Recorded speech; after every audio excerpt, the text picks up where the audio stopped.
இன்றைக்கு மட்டும் ஹிந்தி திணிப்பை எதிர்க்கக்கூடியவர்கள் அல்ல நாம். புதிய கல்விக் கொள்கை என்ற அந்த வரைவு கொள்கையை ஒன்றிய அரசு கொண்டு வருவதற்கு முன்பே இருக்கக்கூடிய பொதுமக்கள் தெரிந்து கொள்ள வேண்டும். ஆங்கில பத்திரிகையில் வந்த பெட்டி செய்தி, நம்மெல்லாம் முக்கிய செய்தியவே படிக்க மாட்டோம். ஆனால் ஆங்கில பத்திரிகையில் வந்த பெட்டி செய்தியை பார்த்து இது தமிழ்நாட்டு மாணவர்களுடைய கல்விக்கு தோண்டப்படக்கூடிய சவக்குழி என்று சொல்லி புதிய கல்விக் கொள்கையை இந்தியாவிலேயே முதலில் எதிர்த்த தலைவர் தமிழர் தலைவர் ஆசிரியர் அவர்கள், எதிர்த்த இயக்கம் திராவிடர் கழகம். எதற்காக அப்படின்னா, எப்போது தமிழ்நாட்டு மாணவர்களுக்கு ஆபத்து வந்தாலும் எதை பற்றியும் கவலைப்படாமல் ஒரு வரியில் அல்லது ஒரு பெட்டி செய்தியில் வந்தாலும் கூட அது எங்கள் மாணவர்களுக்கு அழிவாக அமையும் என்று சொன்னால் அதை எதிர்ப்போம் என்ற துணிச்சலோடு கருஞ்சட்டை தோழர்களை, இந்த படையை ஆசிரியர் அவர்கள் வார்த்தெடுத்திருக்கிறார். நேற்றைக்கு திராவிடர் கழகத்தினுடைய பொதுக்கூட்டத்தை பொத்தனூரில் ஐயா காசா அவர்கள் முன்னெடுத்திருந்தார். அப்படி தலைமையேற்ற அந்த இளைஞருக்கு வயது 103 வயது இளைஞர் சொல்லுகிறார், தலைவர் ஆசிரியர் சொன்னால் ஹிந்தியை எதிர்க்க எதை செய்யவும் நாங்கள் தயார் என்று 103 வயது இளைஞர் சொல்லுகிறார். அதையேதான் 30 வயது இளைஞர்களும் நாங்களும் சொல்லுகிறோம். என்ன காரணம்? ஏன் ஹிந்தியை எதிர்க்கணும், ஏன் புதிய கல்விக் கொள்கை எதிர்க்கணும்னு சொன்னா உடனே நம்ம கிட்ட கேட்கக்கூடிய கேள்வி, மற்ற மாநிலங்கள் அமைதியா தானே இருக்கு. ஒன்றிய கல்வித்துறையுடைய அமைச்சர் தர்மேந்திர பிரதான் நம்ம கிட்ட அதான் கேட்டாரு, வை தமிழ்நாடு அலோன் ரெசிஸ்டிங் அப்படின்னாரு. ஏன் தமிழ்நாடு மட்டும் தடுக்கிறீங்க, எதிர்க்கிறீங்க? மும்மொழி கொள்கையை ஏத்துக்க வேண்டியதானே, புதிய கல்விக் கொள்கையை ஏத்துக்க வேண்டியதானே. அதுக்கு நீளமா நம்ம பதில் சொல்ல வேண்டாம். ஒரே பதில், ஏன் தமிழ்நாடு மட்டும் எதிர்க்கிறது என்று சொன்னால் இது தமிழ்நாடு, அதனால் அதை எதிர்க்கிறது. இது பெரியார் நாடு, தந்தை பெரியாருடைய மண். எங்கள் தலைவர் மட்டும்தான் 100 வருஷம் கழிச்சு பிஜேபின்றது வந்தாலும் சரி, இந்த பிஜேபி ஆட்சியை விட்டு போயிட்டு வேற யாராவது வந்தாலும் சரி, யார் எந்த பெயரில் வந்தாலும், ஆரியம் ஆட்டுக்குட்டி வடிவில் வந்தாலும் சரி, ஆளுநர் வடிவில் வந்தாலும் சரி, அடையாளப்படுத்த எங்களுக்கு கற்றுக் கொடுத்திருக்கிறார் தலைவர் தந்தை பெரியார். அந்த வகையில் தான் நம்ம கிட்ட எல்லாரும் என்ன கேட்கிறாங்கன்னா, மும்மொழி கொள்கைனா நீங்க ஏங்க ஹிந்தின்னு சொல்றீங்க? அது தெலுங்கா இருக்கக்கூடாதா, அது மலையாளமா இருக்கக்கூடாதா, அது ஜெர்மனா இருக்கக்கூடாதா, பிரெஞ்சா இருக்கக்கூடாதா? நீங்க மட்டும் ஏன் தீகாக்காரவங்க தமிழ்நாட்டில் இருக்கக்கூடிய இந்தியா கூட்டணி சரியா அது ஹிந்தின்னு சொல்றீங்கன்னு நம்ம இன்னும் ஒரு படி மேல போய் சொல்றோம், இது ஹிந்தியே அல்ல, சமஸ்கிருத திணிப்பு தான். ஹிந்தியை நீங்க முன்னோட்டம் விட்டு பாக்குறீங்க, நூல் விட்டு பாக்குறீங்க. ஹிந்தியை ஏற்றுக்கொண்டால் அது சமஸ்கிருதத்துல தான் போய் முடியும். எப்படி சொல்றீங்கன்னு கேட்டா, 1950 தந்தை பெரியார் சொல்லுகிறார், அருமை தோழர்களே, நீங்க எல்லாம் இங்க மார்க்கெட்ல சின்ன கடை வச்சு எப்படியாவது நம்ம பிள்ளைய படிக்க வச்சிடணும்னு தமிழ்நாட்டு பெற்றோர்கள் கனவோட உட்கார்ந்துருக்காங்க. இப்படி உட்கார்ந்திருக்க கூடியவங்களுக்கு நமக்கு முன்னாடி ஆர்ப்பாட்ட களத்திற்கு வர வேண்டியவர்கள் தமிழ்நாட்டு பெற்றோர்கள் தான். ஏன்னா அவங்களுக்கு தான் இன்னைக்கு ஆபத்தை புரிய வைக்கணும். இப்ப 50லயே ஐயா சொல்றாரு, இவங்க முதல்ல ஆரியம் பெரிய பலத்தோட ஆயுதத்தெல்லாம் கொண்டுட்டு நம்மளை தாக்க வரல.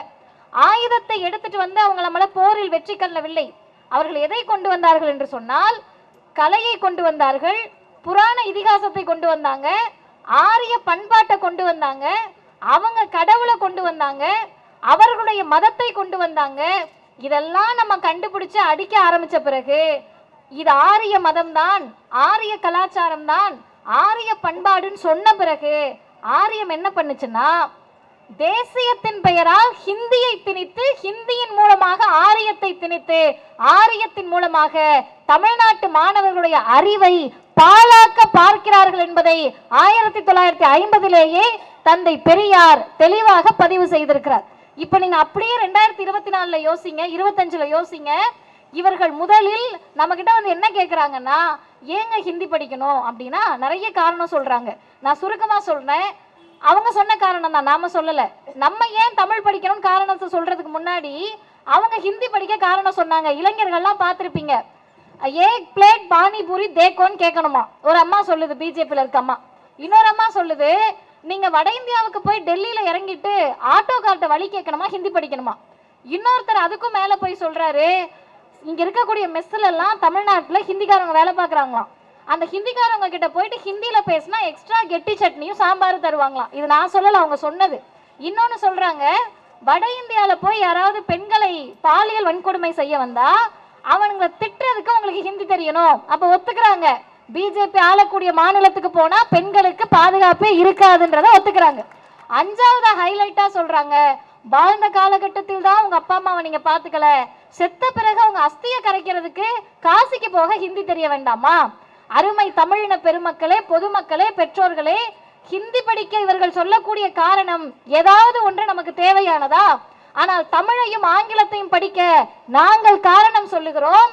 இந்தியாவில் தமிழ்நாட்டிலிருந்து சென்ற ஓய்வு பெற்ற IAS அதிகாரி ஐயா பாலகிருஷ்ணன் சொல்லுகிறார், நான் தமிழ் வழி கல்வியில் தான் படித்தேன், BA தமிழ்ல தான் எடுத்தேன், MA தமிழ் தான் எடுத்தேன், IAS பரீட்சையும் தமிழ்ல தான் எழுதினேன், ஒரிஷாவில் IAS இருந்தப்பையும் எனக்கு தமிழ் ஆங்கிலம் தான் தெரியும்.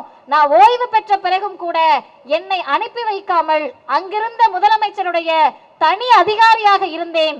இந்திய தேர்தல் ஆணையத்தில் 3 முறை வேலை பார்த்திருக்கிறேன், இதுவரை எனக்கு ஹிந்தி தெரியாது என்று அந்த ஓய்வு பெற்ற IAS அதிகாரி சொல்றாரு. இப்ப நம்ம எதுக்கு நம்ம பிள்ளைய ஹிந்தி படிக்க வேண்டாம்னு சொல்றோம்னா, ஹிந்தியில் ஒண்ணும் கிடையாதுப்பா, நீ ஹிந்தியை படிச்சுக்கிட்டு வட இந்தியாவுக்கு போறது கிடையாது, ஆங்கிலத்தை படி, ஆங்கிலத்தில் அறிவியல் இருக்கிறது, ஆங்கிலத்தை படி, ஆங்கிலத்தில் படித்தால் நீ உலக நாடுகள் முழுவதும் போகலான்னு சொல்றோம். சரி, இதுல உங்களுக்கு ஹிந்தி வந்துட்டா தமிழ் அழிஞ்சிரும் பயப்படுறீங்களா?